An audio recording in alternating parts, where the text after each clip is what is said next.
آج پھر آخری دفعہ یہ جانے سے پہلے بات ضرور کروں گا کہ مجھے جب میں شروع میں آیا تو ہمارے ایک دوست ہیں میر صاحب کے سامنے انہوں نے کہا کہ جی کل ایک بندہ آیا تھا ہمارے پاس، اس نے کہا کہ 10 کروڑ روپے 7.5 کروڑ روپے ایڈوانس اور 7.5 کروڑ آرڈر کے بعد.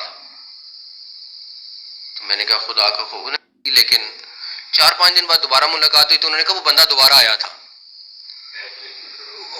پورا بیگ بھر کے. اس نے کہا جی یہ 10 کروڑ روپے ایڈوانس اور 10 کروڑ روپیہ آرڈر کے بعد، اور وہ آرڈر ایک ایکسین کا تھا. تو اس کے بعد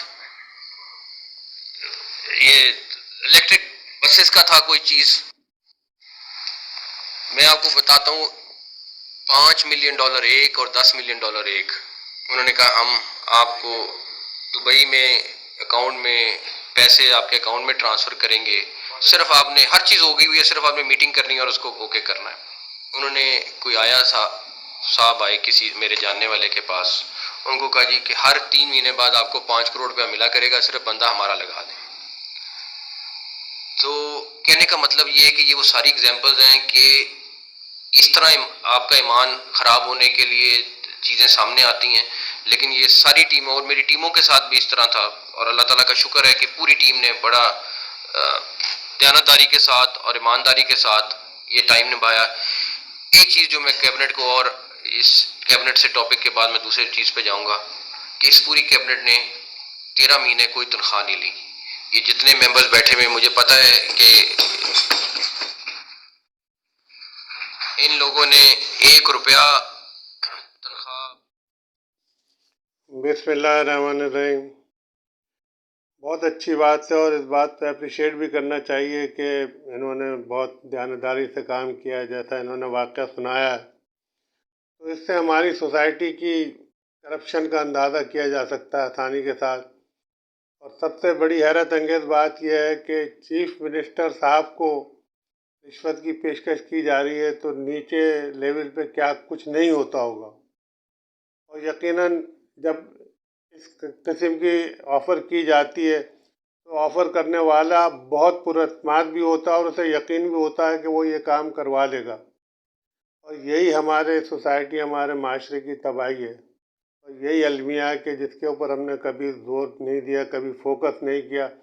اگر آپ بالکل ایمانداری سے، دیانتداری سے سوچیں، پاکستان کی تباہی میں 75% ہاتھ اس کرپشن کا ہے.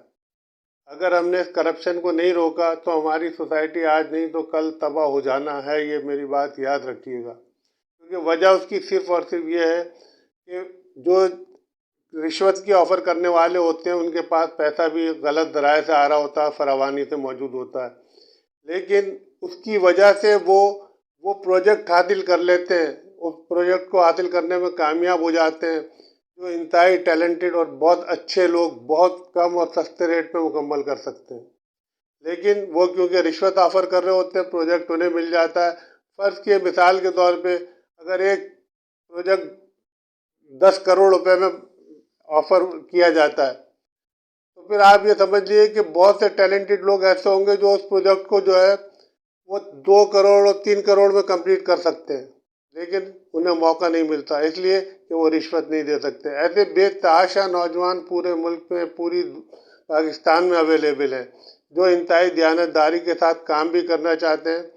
اور میں ان چیزوں کے خلاف نہیں کہہ رہا کہ جو رشوت دے رہے ہیں. ظاہر ہے کہ ہماری ایک سوسائٹی بن چکی ہے، سب کو پتہ ہے، لیکن میں اس لیے اس کو کرٹیسائز کر رہا ہوں. نمبر ایک تو یہ کہ چیف منسٹر صاحب کو یہ بھی بتانا چاہیے تھا کہ انہوں نے اس کے خلاف کیا لیگل ایکشن لیا. انہیں لیگل ایکشن لینا چاہیے تھا، اس لیے کہ اگر وہ لیگل ایکشن لیتے تو وہ بھی ایک تاریخ میں رقم ہوتا.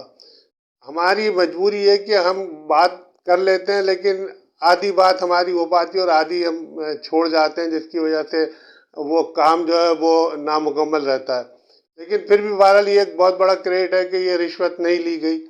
اور میں یہی کہوں گا کہ اگر اس معاشرے کو ٹھیک کرنا ہے تو سب سے پہلے آپ کو کرپشن پہ اوپر ہاتھ ڈالنا پڑے گا. اس کی وجہ میں نے آپ کو یہی بتائی کہ کرپشن کی وجہ سے ایک آدمی جو ہے وہ کم از کم 1 لاکھ آدمیوں کا حق مار لیتا ہے. 1 لاکھ آدمی ایسے ہوں گے جو اس سے کہیں کم رقم میں وہ کام کر سکتے ہیں، لیکن وہ بے بس ہیں، مجبور ہیں، انہیں وہ کام ہی نہیں ملتا.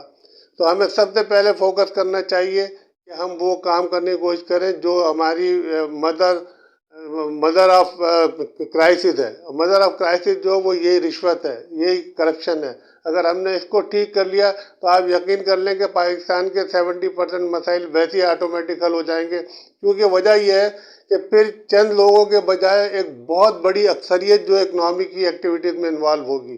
اس لیے کہ جب ایمانداری سے کام ہوگا تو بہت سارے لوگوں کو روزگار بھی ملے گا، بہت سارے نوجوان اپنا ٹیلنٹ سامنے لے کر آئیں گے، اور وہ ٹیلنٹ جو ہے، اگر فرض کیے کہ تھوڑا تھوڑا ٹیلنٹ جمع ہو کے بڑی ایک کوانٹٹی بن جاتا ہے تو وہ پورے سائیکل کو چلائے گا، جو کہ ہماری اکنامی کے لیے بہت زیادہ ضروری ہے. اور اس کے لیے اسپیشل کوڈ بنا کے اور سزائیں دینا چاہیے، اور کیسوں کو جو ہے وہ 3 مہینے سے زیادہ اس کو پینڈنگ میں نہیں رکھنا چاہیے. اور یہ میں صرف اس لیے نہیں کہہ رہا کہ صرف سزائیں دی جائے، بلکہ یہ میں ان لوگوں کے لیے بھی کہہ رہا ہوں جو کرپشن کرتے ہیں، کیونکہ وہ کرپشن کرتے ہی اس وجہ سے ہے کہ انہیں ڈر اور خوف نہیں ہوتا. جب تک سزا نہیں ملے گی ڈر اور خوف پیدا نہیں ہوگا.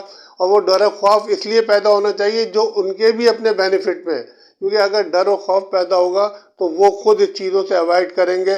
نتیجہ یہ ہے کہ وہ بھی ایک صحیح راستے پہ چلنے کی کوشش کریں گے اور معاشرہ ہمارا بہتری کی طرف جائے گا. اور سب سے بڑی بات یہ چیز ان کے بینیفٹ میں اس لیے بھی ہے کہ جتنے بھی لوگ ہیں آج، جتنے بڑے بڑے سیاستدان ہیں، میرا اپنا اندازہ یہ ہے کہ 10 15 20 سال کے بعد سب قبروں میں جا چکے ہوں گے. ان میں سے اکثریت تو جا ہی چکی ہوگی.